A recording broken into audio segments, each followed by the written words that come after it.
Chandogya Upanishad 3.15.1. There is a kosh, a chest, a kosh, which has the sky as its circumference and the earth as its bottom. This kosh, this chest, this wide space, it does not decay. The quarters are its sides, and the heaven as its is its lid above. This chest is a container of treasures, and in it rests the entire universe. A very poetic expression of the truth. There is a vast chest containing treasures. First of all, it contains treasures. Secondly, it is infinite. The earth is the bottom, the quarters are the sides, and the heavens, the skies are the circumference, and the heaven is the lid. Do you see the picturization? It's the work of a poet trying to conceive a particular vastness containing the richness of everything. They are using all symbols of infinitude to communicate what they want to say. They are saying something so vast that only the vastness of the earth can serve as its bottom. Something so vast that only the skies can serve as the circumference. Something so vast and so sublime that the heavens are at the absolute top, serving as the lid.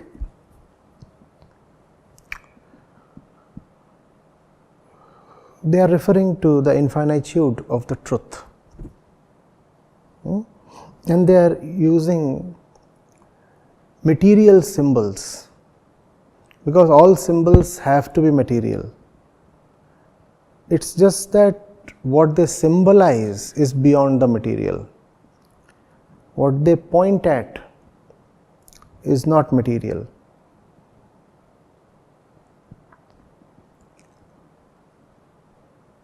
The truth contains everything. Truth contains everything.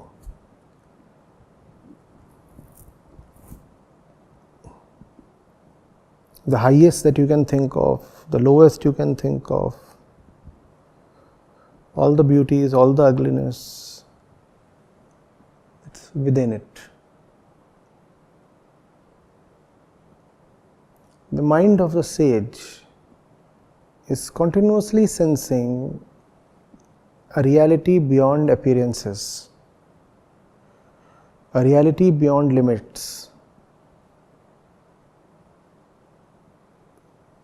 There is a constant realization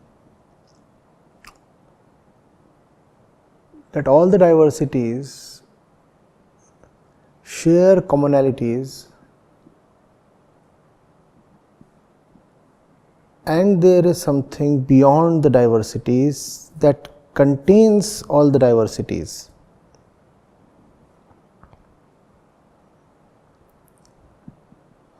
This feeling is being given a poetic manifestation in this particular verse.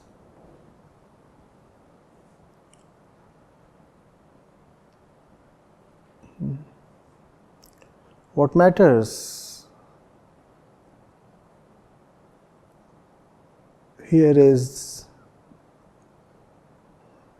the sense that there is something definitely beyond, that which is perceivable, all that which can be experienced between the earth and the sky is of little importance compared to that. You see, size is the metric here. Size refers to importance as well. So, there is a wide chest of great size, implying great importance. There is a wide chest of great size containing all the treasures, and nothing is beyond it, in the sense there is nothing more important than it. The sages here, the poetic sages here, do not want to leave you with words, they want to leave you with realization. There is not much point memorizing their words. Their words have been crafted to leave a certain impact. You must be available to that impact. Are you getting it? The impact is of beyondness, of greatness. The sages want to stun you by revealing something to you that is beyond description, comprehension and experience. All experience is of the little, and that is exactly what they want to stun you for, to take you beyond the little. The mind operates in its regular patterns, and all patterns relate to something small. The attempt here is to give the mind something so immense, so beautiful, that it is shocked and comes to a pause. In that pause is realization.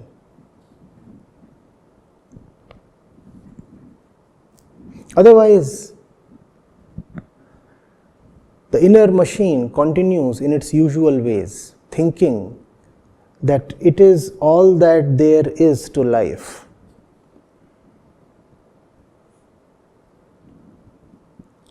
The inner movement has to pause for a while.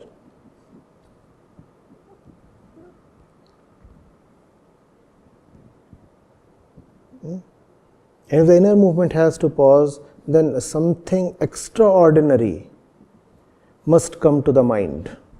Here, an extraordinary image is being presented. Mind can never come to terms with this image, because nothing like what has been so vividly depicted here really tangibly exists. So the mind can never reconcile itself with what this verse says. The mind and this verse cannot coexist. And if there is faith, then the mind won't dismiss this verse. What's the only option that remains then? The mind has to then dismiss itself. You have given the mind something it cannot coexist with. And the thing you have given to the mind cannot dismiss it either. If there is faith. So then there is just one option. The mind has to dismiss itself, and that exactly is the intent. Dismiss yourself.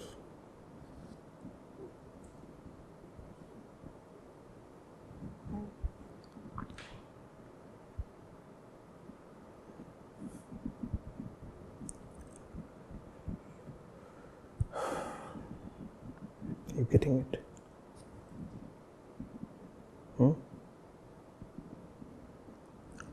You exist by remaining fully absorbed in things. When a thing beyond things comes to you, then you cannot exist anymore. Dismiss yourself. Else you will miss out on the thing beyond things. And that would be such a shame, because the little things anyway do not suffice.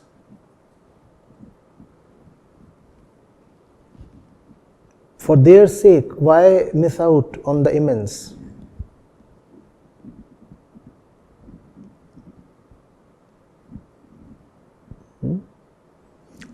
Yes, your observations, please.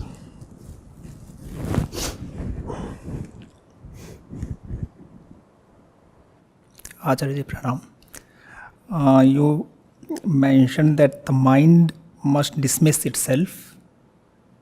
That exactly is the intent. When you are provided with beautiful examples and immensity of something beyond, then the intent is that mind must dismiss itself. When I am in the session and when I am listening to this, then I immediately realize that mind is coming to rest. But when we engage in our everyday activities, this thing that mind must dismiss itself, this becomes a little difficult. Here when we are with the Upanishads, when we are with your words, then this thing becomes easier. I want to ask, how should this process be carried out, that mind keeping on dismissing itself whenever it arises? One thing is to... For the mind to dismiss itself continuously, the beyond must remain important continuously. If there are gaps, the mind will resurface and revitalize. Don't give yourself gaps.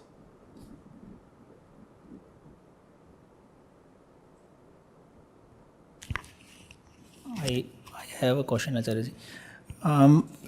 Acharya, when we are engaged in our day-to-day work, so it happens that when we are not with the verses, when we are not with the scriptures, then it is difficult to remember that there is something beyond. So what I practically want to say is, I have the real you must always be in the session. There is a part of you in the foreground, in the forefront. It remains engaged in day-to-day activities, and there is a part of you behind the foreground. It must always be in the session. If a part of you is not always busy with the real thing, and that part of you I am calling the real you. If the real you is not always busy with the real thing, then there is no chance. You have to learn to manage these two together. And when these two are together for a while, then the more important one of them naturally begins to command and nurture and guide the other. Which two? Your day-to-day work and your real work. These two must always coexist. Always. You cannot just say I am doing one thing. You must always be doing two things. And if you can learn to do these two things, then the real thing will take over the other thing, and these two will themselves become one. But to begin with, learn to have this tightrope walk. Two things together. You are fooling around in the public, that's the thing in the foreground. In the background, you are in the session. You are doing something related to technology, that's in the foreground. In the background, you are in the session. That constant remembrance must never be lost. And if you can let that remain, then that will become your guiding light. That will start telling you what is right to do even in the foreground. Then you will not go wrong in life, because then all your actions and decisions will come from the right place, from the real you. Ji, and Acharya, this thing has helped that whenever I am in the session and after the session, I try to remember the time when I was in the session. And so that's what you were saying, that a part of you must be in the session. So you must do two things. That other thing for me is to remember the session, the teachings, the notes, and to be with it. So that is what I have for myself. You have to learn to give importance to the thing in the background. And knowing yourself, do all that you can do to remind yourself of the importance. If something is important, assuming something is important, whenever something is important, how do you behave with it? Similarly, learn to behave with the real thing. It is not just that behavior follows importance. If you want to remember importance, then behave accordingly first. When you already remember, then your behavior will come from the importance that you remember. But if you are someone who frequently forgets, then keep behaving rightly, and the remembrance of importance will come from the right behavior.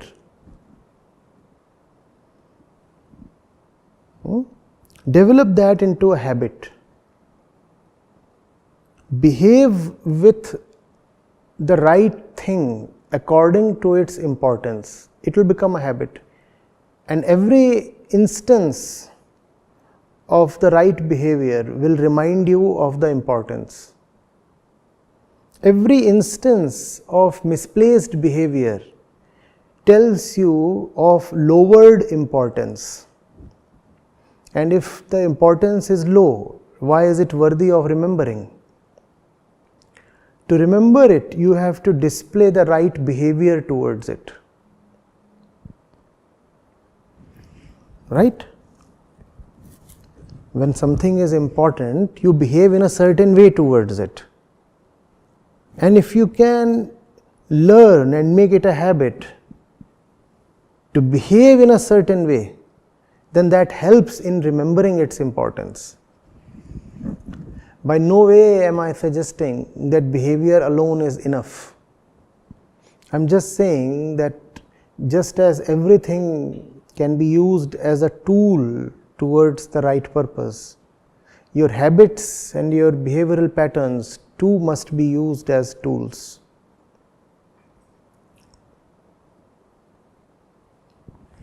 For example, if you are to walk into this hall, irrespective of whether or not the session is in progress, can you make it a habit to walk in a particular way?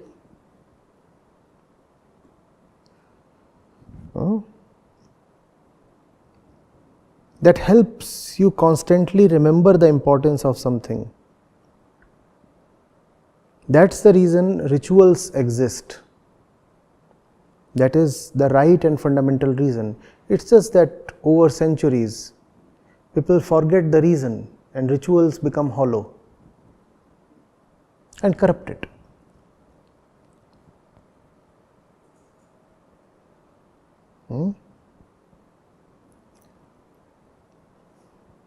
In the session, you display a certain behavior.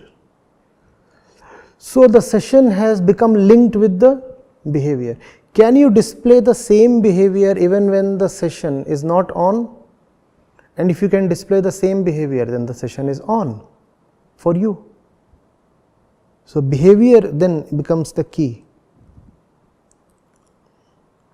Again, I am not suggesting that mere behavior will suffice. That's a dangerous suggestion.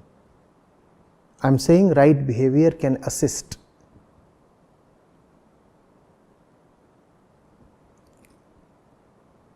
And you do require all kinds of assistance, don't you?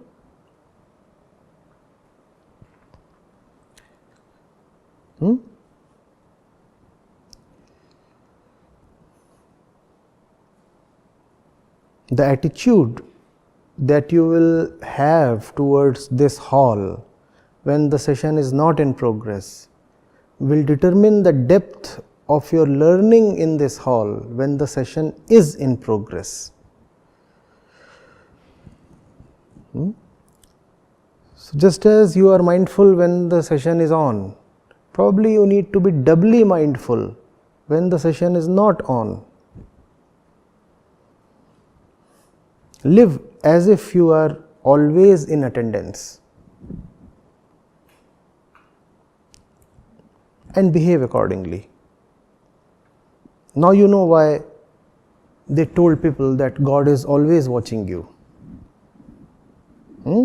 Live every moment at every place as if you are being watched.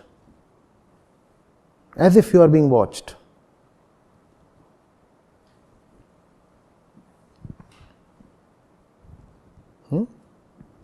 Tell yourself, he is watching. What will he say? It is important to ask this question because often our own inner judge is not fully developed.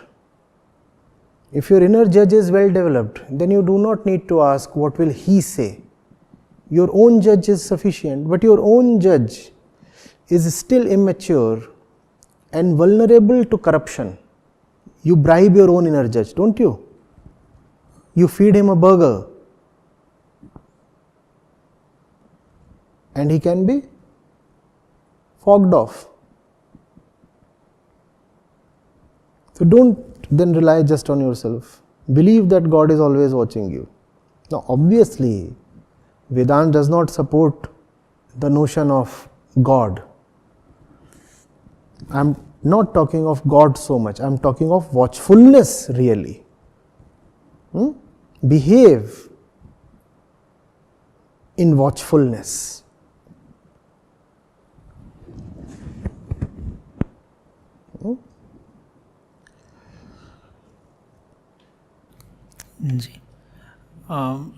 If I may ask this, Acharya ji,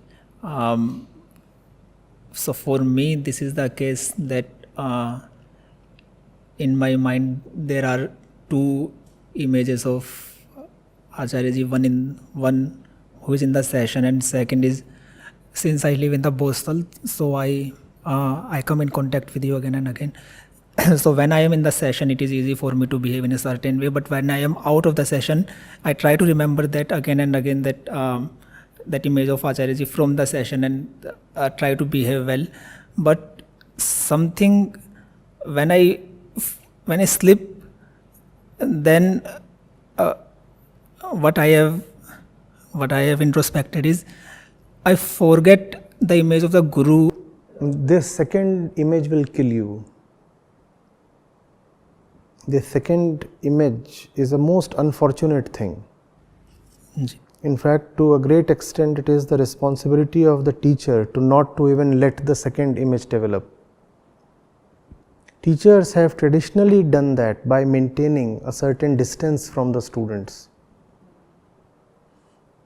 so that the second image, the personal image, does not develop and the student sees the teacher only in the session.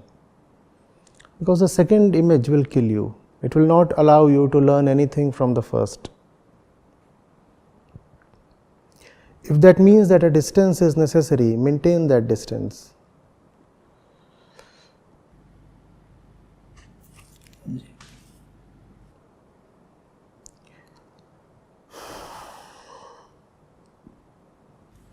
Acharya, the dismiss the mind thing looks obvious when the mind has got suffering because of itself, but when it is getting success or when it is in a very better good situation, so so it doesn't even occur, and also if it occurs, then it occurs in the reference of the past suffering that it has gone through because of its own going. So like how this dismiss the mind thing can be remembered even while it is in the forgetful state.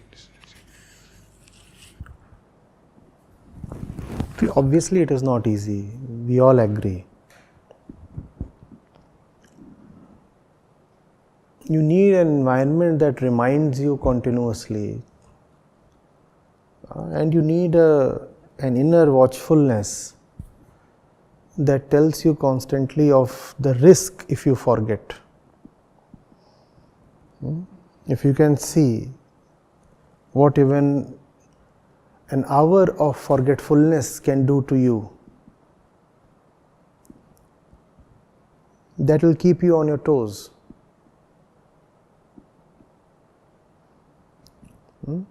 Equally, you need situations and people outside of you who value watchfulness. But even if these two assisting factors are present, it is still not going to be easy. We never said it is easy. Acharya, start. I have a question of mine. In the verse, you had mentioned that you have given the mind something it can't coexist with. It can't come to terms with it, but it can't dismiss it either. So the mind has to dismiss itself. I'm not clear on the part where it says it can't come to terms with it, but it can't dismiss it either. Why can't this explanation or description be dismissed? For example, if we are I said that very clearly. I said it requires faith. Therefore, these verses are only for those who have faith. Otherwise, the mind will eagerly, immediately dismiss the verses. A very important discipline is to take away a few rights from yourself. The right, for example, to dismiss the verse or the book or the teacher has to be voluntarily dropped. You have to voluntarily say, I deprive myself of the right to dismiss the scriptures.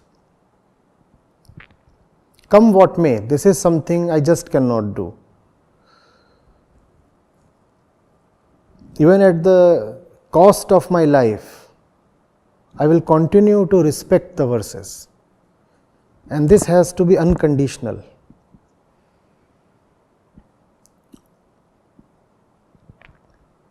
If that kind of faith is not there, that is the reason why Shraddha is an important part of sadhan chatushtaya.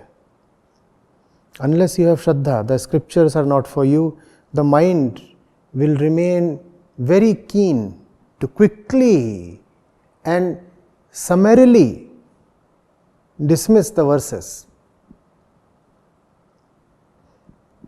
That option has to be closed.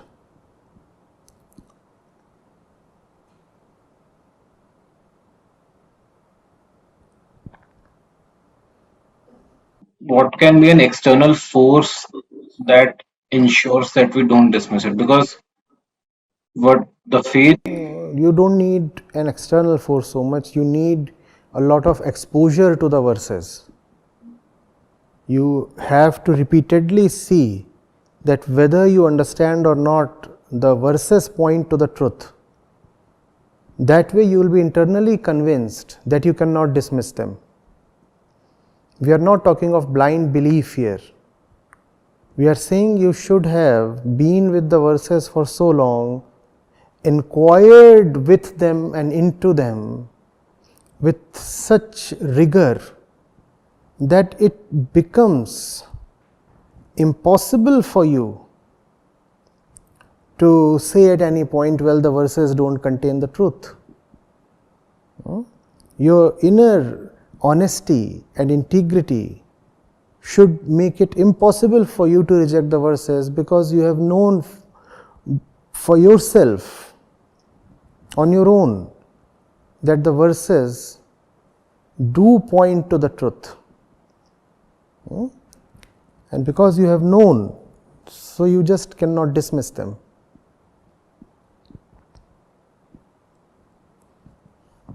so this faith will also come as we become more familiar with the verses. So initially it will be probably by chance. Initially it is just grace. Initially it is just grace. Or you could say that there is nothing called initially. You all are on a journey and everybody is at some point in the journey. Nobody is at any initial point, because there is no initial point. But when you say there is no initial point, it means everyone comes to the scriptures because of some reason. Is that? A certain preparedness is there in everybody. Nobody initiates himself from zero. We all are standing at a certain place, and any place can suffice to enter into an inquiry with the verses.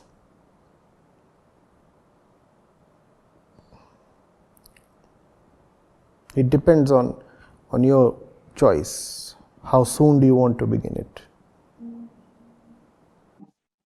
In general, when I see such a description of the absolute or Brahm, which is it's essentially contradictory and it plays with the mind.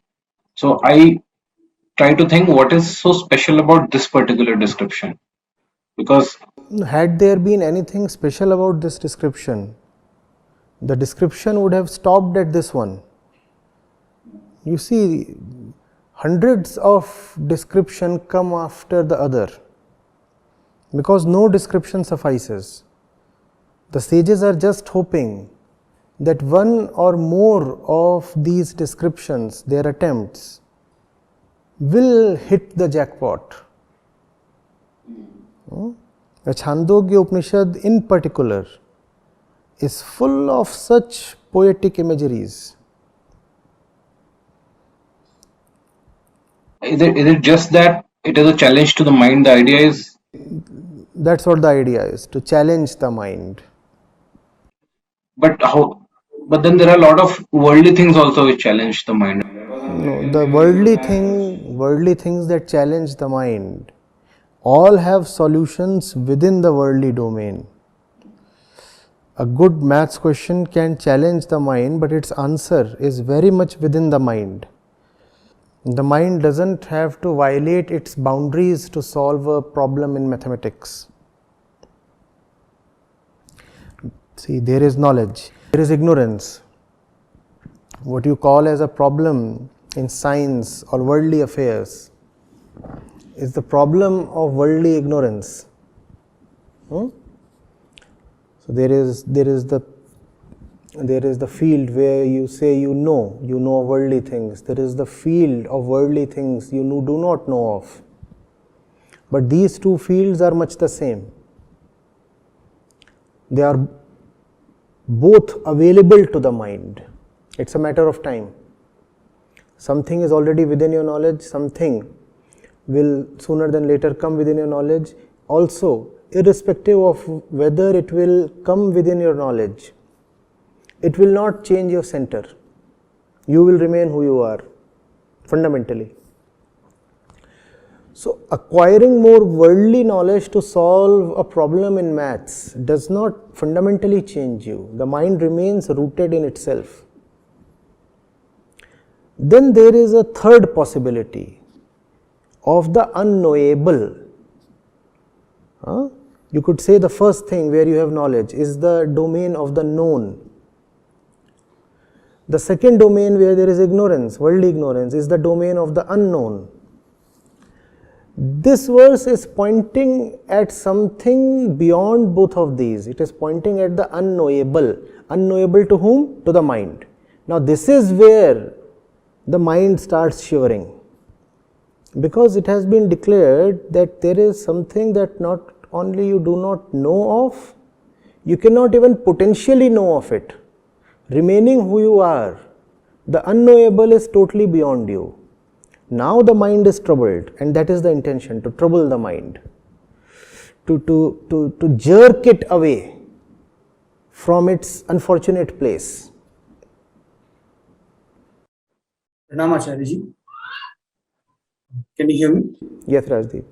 Okay. So this verse which I was reading, I can clearly see the same ideas.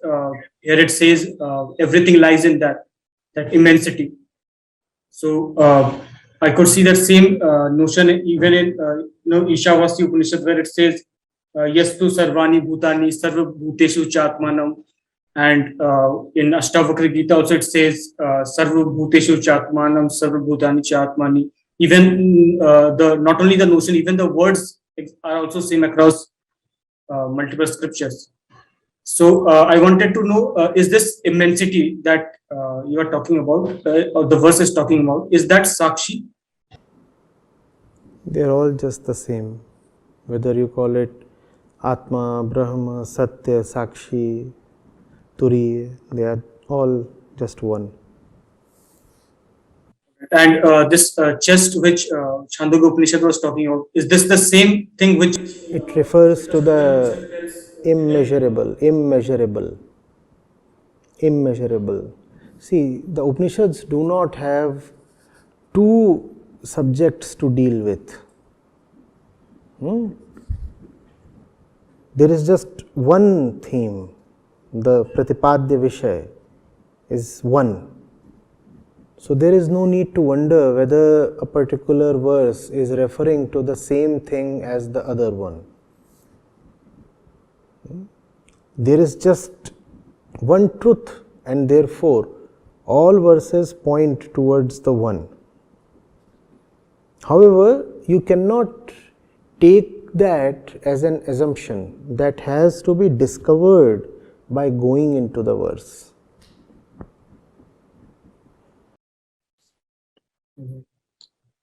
And you are mentioning about that foreground and background. One has to remember that the background is indeed important while operating in the foreground. So there I see the importance of satsang, and I personally read one or two verses of scriptures every 2-3 hours to remind myself, keep image symbols of Shiva and other deities on my table, just to remember in the foreground that you need to remember that immense. So obviously, we said behaviors and rituals can have a certain importance if there is understanding involved. However, be cautious of hollow ritualism. Just as everything can be and must be used as a tool towards the right purpose, rituals and patterns and practiced behavior too can be used as a tool and must be used as a tool.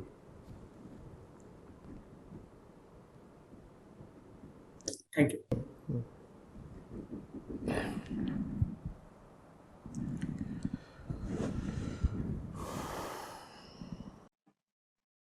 Pranam Acharya ji. Ji. Yeah.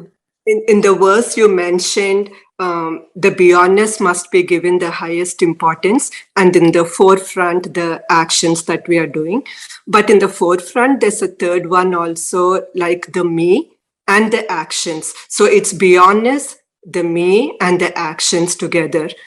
So how do I consider here the importance part?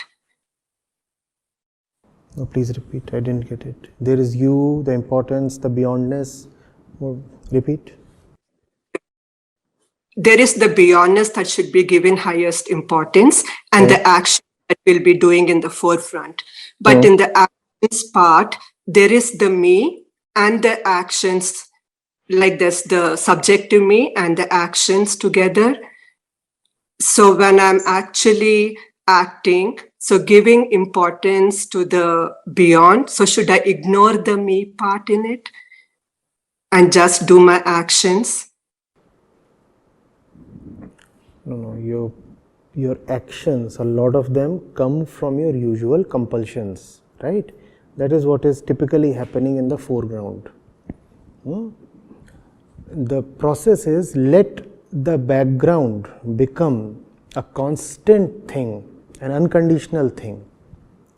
Then we said that the power and the beauty of the background is such that it will dominate the foreground as well.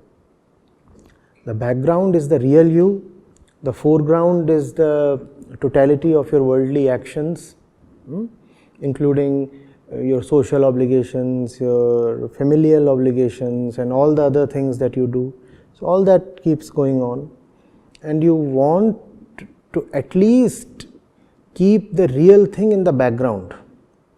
Even if you cannot let it dominate the totality of your mind, keep it at least in the background, and in the foreground other things are happening. And if you can stay true to this practice, then even the foreground would become an expression of the background.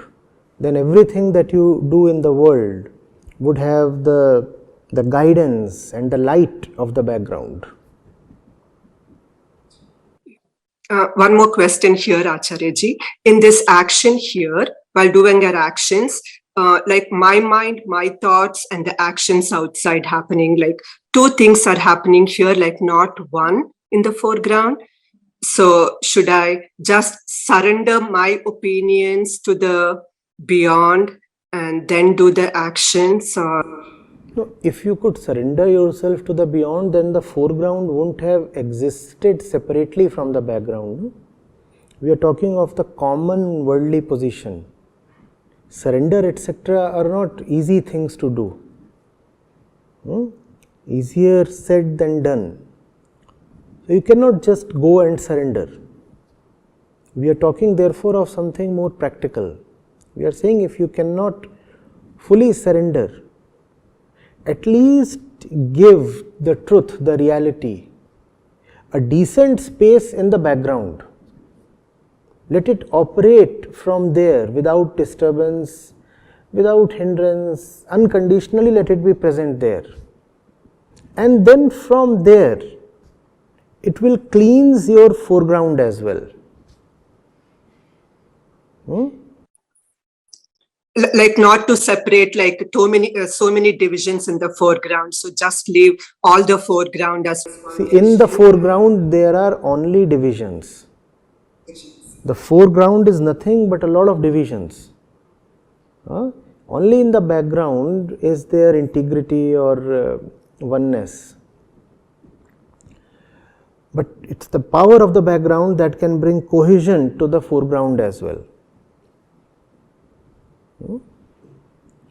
We may think that in our usual day-to-day life there are not many divisions, but there always are.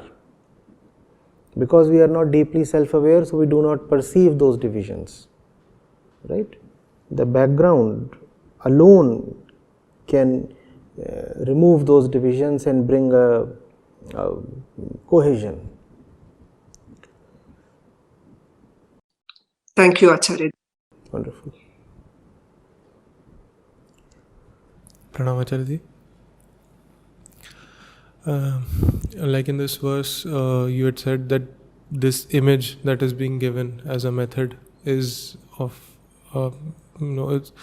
it's a poetic expression, and it is there to help you surrender or negate the mind. So there are two things that I find here is that one, if I take this upon myself, as you said, it is very difficult to just say that I surrender or negate my mind just by saying so.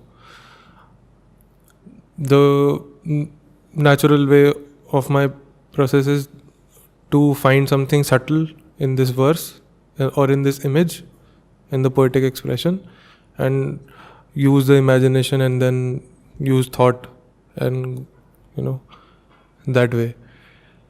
But that's another expansion of the mind, not surrender. So that faith that you talk about, it is very easily negated by just saying that it is just a method, or it is just a verse, or it is just a poetic expression. Poetic expression of what? Poetic expression of that. Of that. What is that? That is why note that is being talked of here. No? What is being? It's not being said that that is immeasurable. That would have been easy for you. Here something more direct is being said. Like asking you to clap with one hand. Now tell me what your mind makes of it. Clap with one hand. This verse is a de facto koan. Clap with one hand. Now the mind is stunned. What do I do?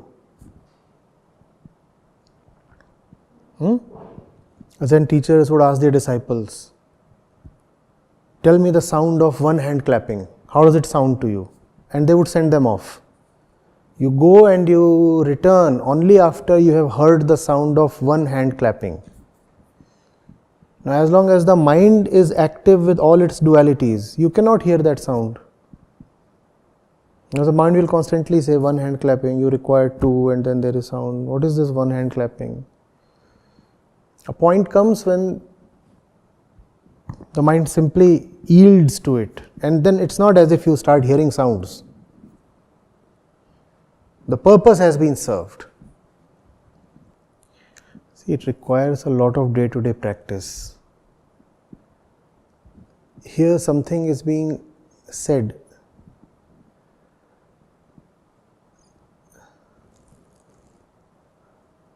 That is of great infinitude. If your day-to-day practice does not involve handling things that are even slightly bigger than yourself, how are you going to handle an infinity here?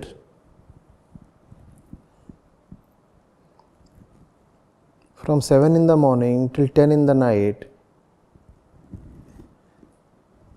you refuse to handle things that are even an inch taller than how you are.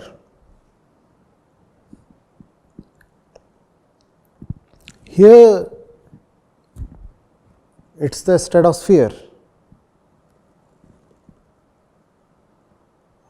This will at most befuddle you.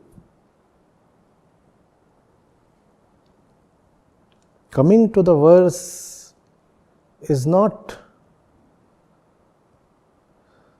just an isolated event. It is an entire process. So much of preparation is therefore needed.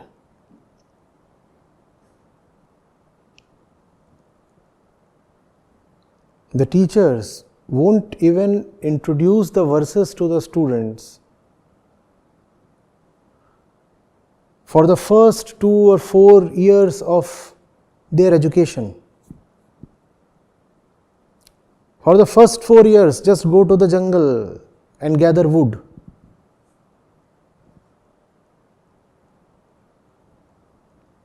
Just gather wood. And first of all, show that you can do your day-to-day tasks with some devotion. If you are totally devoid of honesty and devotion in what you do from morning till night, what will this verse bring to you?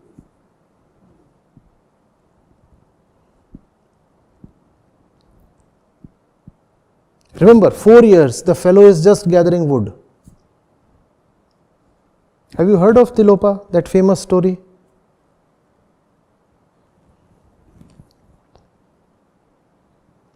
The fellow came to the teacher said, you go and you deal with till.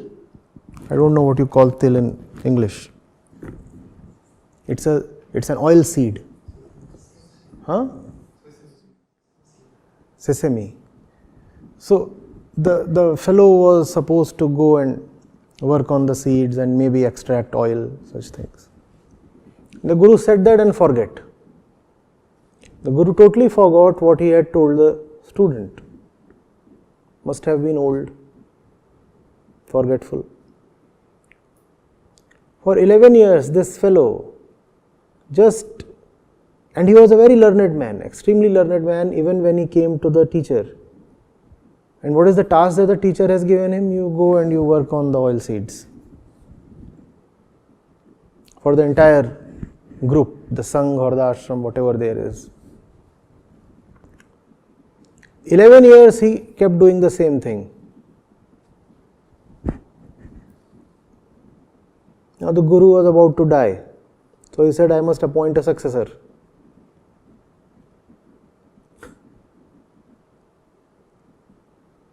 So he asked a question.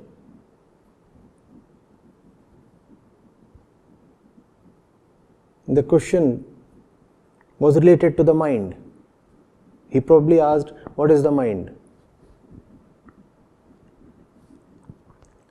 And there were students, great scholars,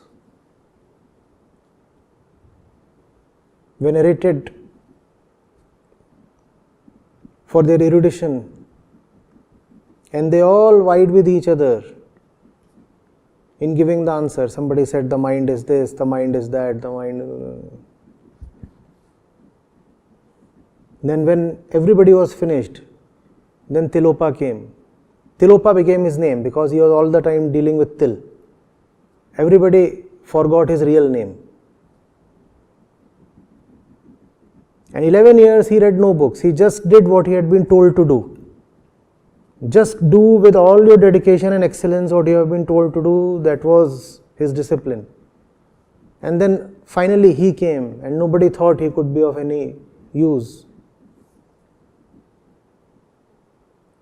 And he was to answer, what is the mind? And he said, nothing. He said, nothing. And the Guru said, he is the one.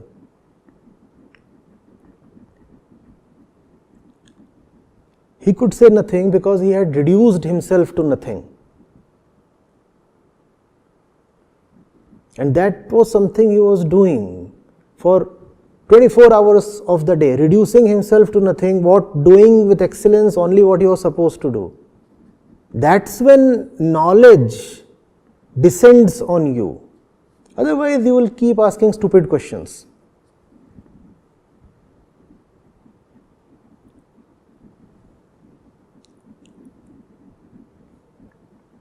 You cannot just go to this verse randomly, suddenly, and hope to get some benefit from it. There has to be an entire process, an ecosystem. Are you nurturing your ecosystem?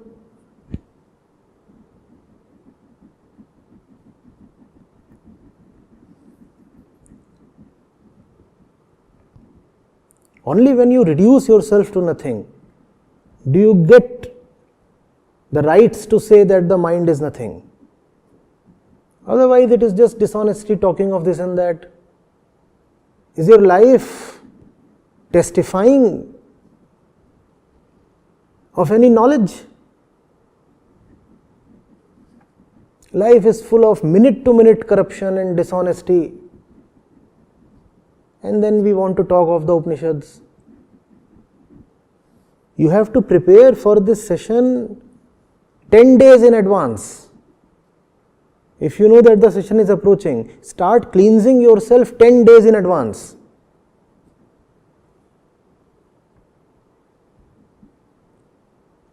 Ten days later the session is there. I better behave myself, otherwise I will get no benefit. You cannot just randomly walk in and learn something here. Have you cleansed yourself? Now you know what the ritual of taking a bath before you go to a temple means. Cleanse yourself, otherwise the temple cannot benefit you. You are not even allowed to enter the temple with footwear. And the footwear is not in the feet, the footwear is in the mind. You are wearing it like a cap. Have you taken regular baths? Have you been cleansing yourself constantly? Are you even making yourself eligible to be here?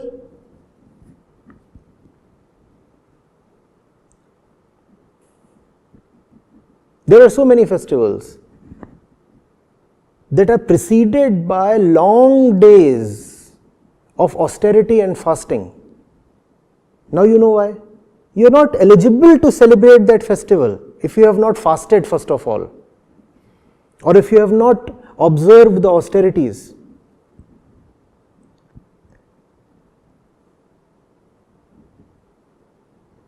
Have you fasted? How will you celebrate? Every session is a festival, it's a celebration. You have to prepare for it well in advance.